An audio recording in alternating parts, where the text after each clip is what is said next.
Hey everyone, Fina here from Fina Reads. Welcome to another bi-weekly book ramblings. Bi-weekly in the sense of every other week.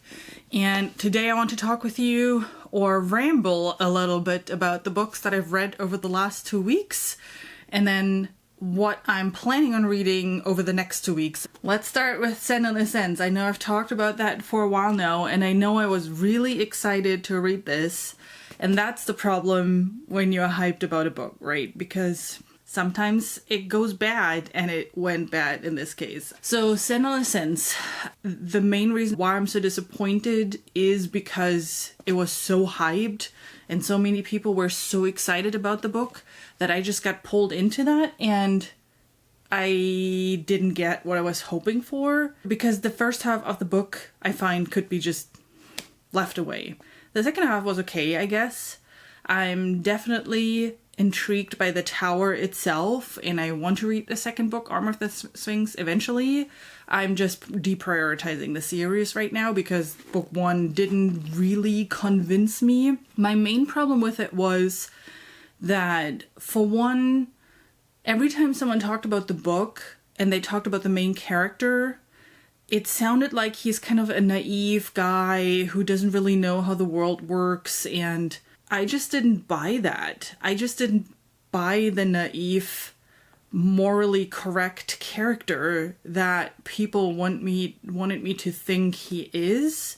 And maybe I read too much into some of the summaries or some of the reviews. I don't know, it could possibly be, but I found him very flat in the first half of the book. I thought, I don't know, he just took everything as, okay, I'm just rolling along with it, everything that happened in the first half of the book, and I found that very confusing. In the second half, the character changes, and I don't want to spoil anything, but the character changes a little bit, and that scenario I find makes a whole lot of more sense for me for that character. It was still not great. The character development itself was still not something that I was super excited about and all of a sudden got really enthusiastic about, which is why I'm like, at least it got better towards the end. So there is a possibility that book two gets even better and maybe actually something I'm going to like. But the main reason for me why I want to at least try book two is because the tower itself, the structure of it and the way every level is set up and the way Josiah Bancroft described the different levels and how life is and how different life is on every individual level, that I found interesting. And I kind of want to know how that continues, so I definitely want to give book two a try. I'm just going into it with a little less enthusiasm, hoping that I won't be as disappointed as I was with this one. Again, not saying this is a bad book, it was just the hype around this book didn't match with what I was reading, with that where the disappointment came from, not from the book itself. The next book that I've read, and with that I finished a duology, is A Radical Act of Free Magic, and boy was that good. I was so excited about this book. I already did a complete review of the duology, so I'm linking that up there, I think is where it links this up. So I'm not going to talk too much about it, but this was really good. I mean, it's still slow-paced. Book one was really slow-paced. This one is still slow-paced compared to a lot of other fantasy books out there. But the story definitely picked up compared to the first book. We get a lot more around supernatural elements and magic involved in it. And we learn a lot more about the magical system that H.G. Perry has been adding to this world. And I loved it. I loved the second book. I read it rather quickly, actually. And I loved the ending. I loved the resolution. I loved the additional tidbits in regards to history. We are in the Napoleonic Wars in the book two now. I think H.G. Perry is a tremendous writer. I already bought her other book. She has a standalone novel out. I already bought that and I'm really excited to read it. So she is definitely one of my favorite authors now. I really liked her writing style in that series. I really liked her character development, her world building, especially knowing that it is a world that we kind of know. She still did an amazing job on setting everything up. And here's where I stop, because otherwise I will not stop rambling about this book. As I said, check out my video. I am talking in more depth about the series, spoiler-free completely. So check it out if you want to hear me ramble about this duology even further. The next book that I read was a nonfiction called Cultish, and I read that in 2 days. It was really good. Super accessible writing style.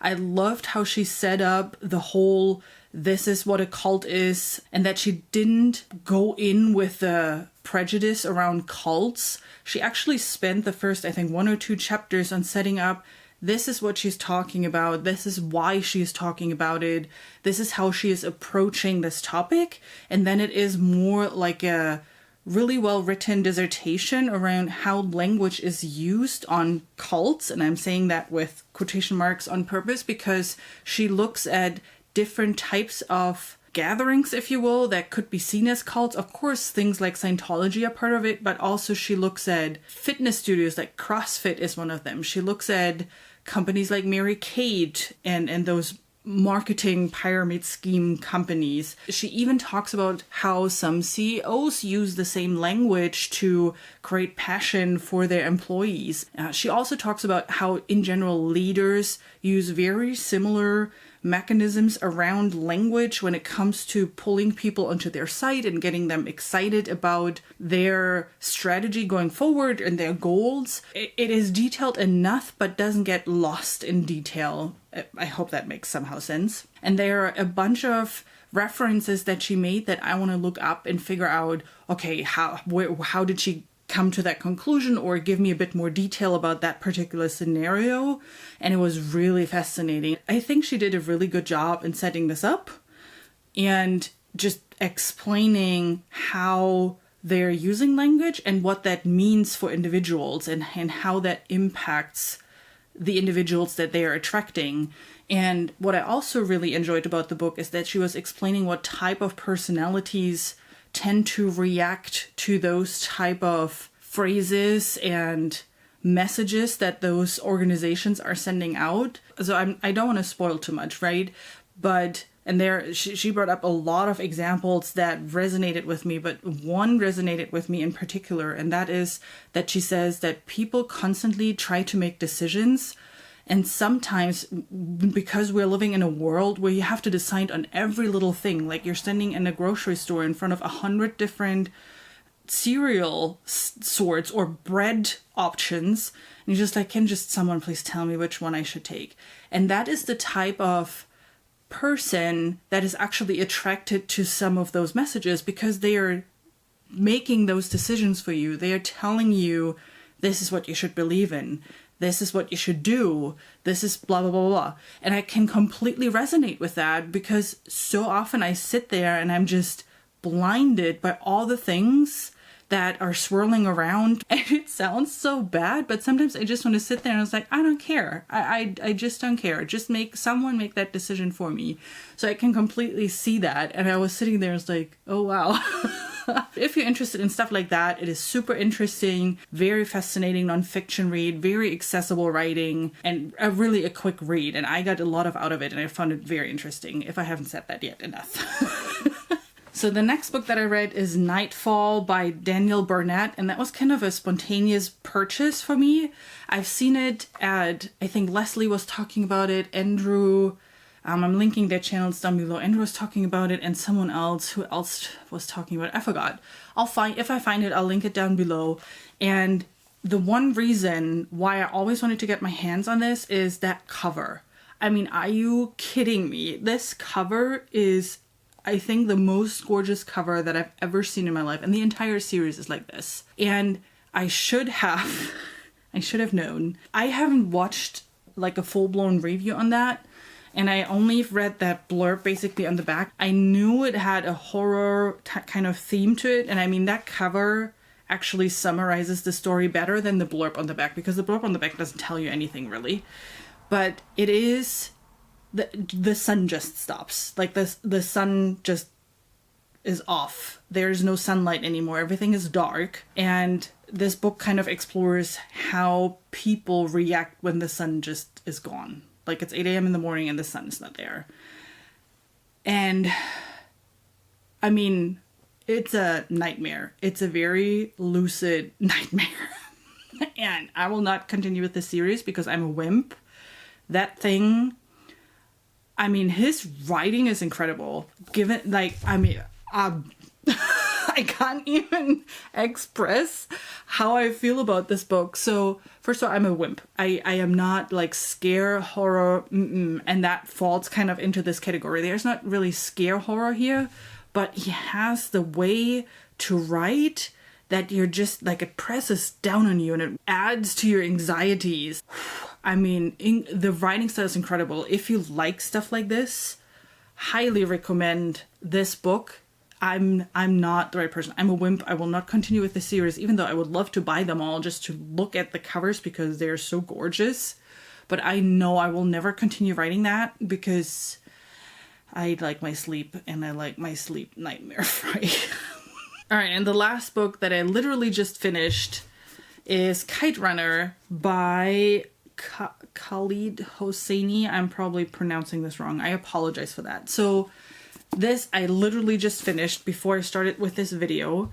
This was my Patreon pick for Kate at the Literary Apothecary because I know while she likes fantasy, she reads a lot of different genres and she's very versatile. So I on purpose picked a book that I wanted to read that is not fantasy. So I can read more outside of that genre too, even though I do every now and then, but sometimes, especially with fiction, I have to force myself every now and then to pick one of those books up. And I've heard so many great things about this book and everybody was saying like they were crying and getting emotional and stuff like that. I'm not sure how I should put this. While I kind of understand that why this is a bestseller, and I can see that people really connected with the writing, I felt manipulated by this book. I felt manipulated into feeling exactly what the author wants me to feel. Do you know when you have in a movie, when you have like a scary scene or like specific scenes are accompanied by music that set the scene around this is what you're supposed to feel right now? That's exactly how I felt with that book. The way his writing was great, super accessible. I think he's a really great writer, don't get me wrong, but he has a way of manipulating through his writing, manipulating you into the emotions you're supposed to feel in those scenes right now. And I feel he uses overly graphic scenes and overly graphic situations in the book that are not necessary for the story to make a point of you being even more emotional and of you being disgusted and of you feeling the heartbreak and all that kind of stuff. And I don't like when authors do that. I don't like when authors use certain storytelling mechanisms that are just there to exaggerate a situation to make a point. Game of Thrones does that in a lot of cases too, by the way. George R.R. Martin uses a lot of very dramatic scenes to make the point of how bad those characters are. What I did like about the book, though, is the exploration of Afghanistan and the exploration of that culture, of how all of those last decades went for Afghanistan and what people living there had to deal with and how everything evolved with the Taliban and whatnot. That I thought was done really, really well. He added a little bit more color to it based on he was born in Afghanistan, I think, right? Yeah. Based on, I assume, real life experience.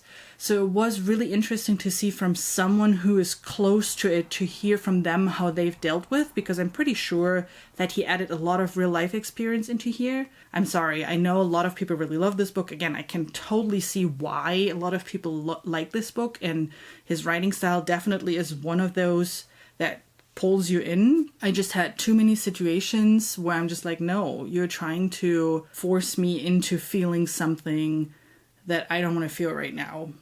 I don't know if that makes sense. I hope that makes sense. Plus, people told me that this is a high school reading. There's children being raped in there multiple times. I would not want my high school kid to read this. There are other ways on telling you how bad this living situation in Afghanistan was. I'm not saying this is not true. I'm sure stuff like this happened in a variety of countries over the world.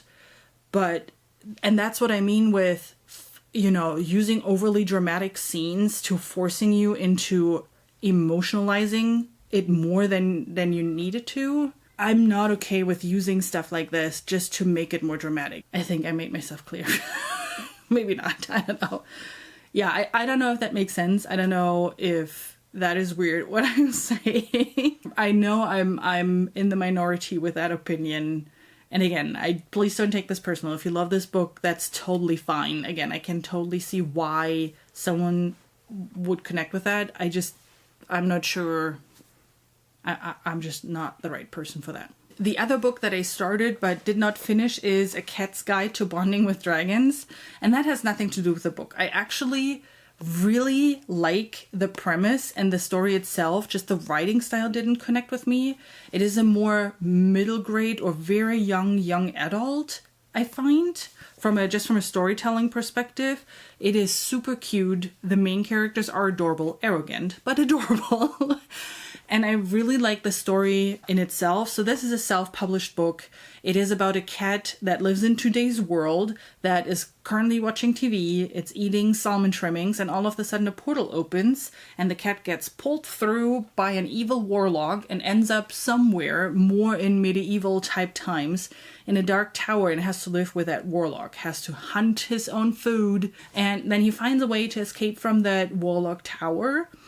And after strolling around in that area for a little bit, finds a castle where dragons live and other wizards. And the cat then actually, Ben is the cat's name, by the way, then decides to bond with one of the dragons because no human actually is able to bond with the dragon because they can't ride on it. It's all really described really cute in here.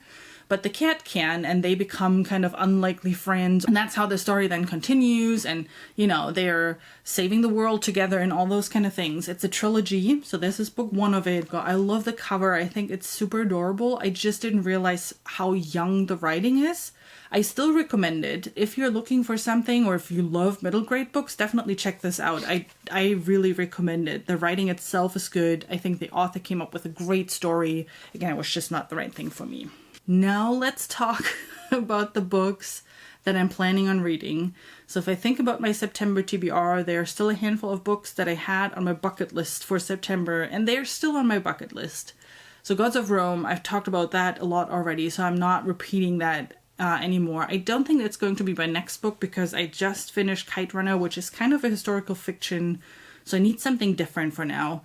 And I was thinking either I'm doing The Body Scout, which is a new release coming out later in September, I think September 26th from Orbit, and I got an e-arc from NetGalley for that. So I don't actually know too much about it, but the cover looks quirky enough for me to get excited. And then I was at Barnes & Noble's not too long ago, and I found this book. It's called The Sisters Grimm by Mena van Praag. This is about 4 sisters, and again, I don't know too much about it except for what the cover says, but it's about 4 sisters that live in a different world, and they all have 4 different capabilities. So one has fire, one water, one air, one earth, like kind of are connected to that. Elemental powers, that's what it's called. And the part that kind of got me excited about it was it says the Sisters Grimm combines dark magic, mystery, and tragedy in a modern fairy tale evocative of V. Schwab and Neil Gaiman. So it sounds interesting. I'm not sure if it's considered YA or if it's adult fantasy, but it looks like to be a standalone, which is something I enjoy. Because, you know, we all have the same problem. Way too many series. So this is something I'm really excited about. And then the other book, well, is Empire of Black and Gold. Everybody's talking about it now. They're all already even done with book 2 already. And if I want to have any chance of catching up with this read along, I need to read book 1 sometime soon. And it sounds really good. I mean, all the reviews are exciting. And again, I'm doing this again with the being hyped and stuff. I'm trying to keep it down a bit more compared to what I did with Senlin. That was a bummer. Thanks so much for joining, everyone. I hope you enjoyed my rambling, which were really ramblings this time. I would love to hear from you of any of the books that I've read. What is your opinion? I hope you're not mad at me about my opinion for Senlin and for the Kite Runner. Again, I'm sorry. So thanks so much for watching. Thanks so much for stopping by. I hope you have a great rest of your day, and I'll see you soon with my next video. Bye!